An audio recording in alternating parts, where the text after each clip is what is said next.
గురువాయిగూడెం గ్రామ శివారులో తెల్లమద్ది చెట్టు త్వరలో స్వయంభూలుగా వెలిసిన మద్దాంజనేయ స్వామి వారి ఆలయానికి భక్తులు అధిక సంఖ్యలో విచ్చేశారు. మంగళవారం నాడు ఆలయంలోని తమలపాకులతో అష్టోత్తరం మరియు ప్రత్యేక పూజలను నిర్వహించారు. ఈరోజు మధ్యాహ్నం వరకు నిర్వహించిన సేవలకు గాను దేవస్థానానికి 1,32,693 రూపాయల ఆదాయం సమకూరిందని ఆ క్షేత్రం కార్యనిర్వహణాధికారి అసిస్టెంట్ కమిషనర్ అయిన ఆర్వి చందన తెలిపారు. ఆలయంలో నిర్వహించిన అన్నదాన సత్రంలో 1,500 మంది భక్తులు అన్నప్రసాదాన్ని స్వీకరించారని చందన తెలిపారు.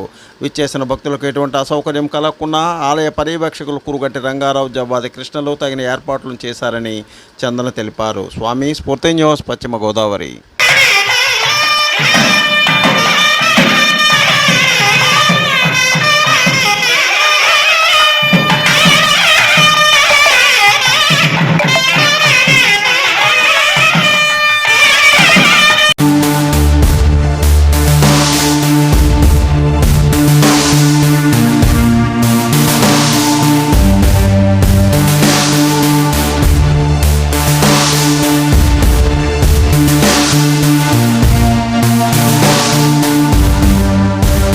Please like, share, subscribe our channel.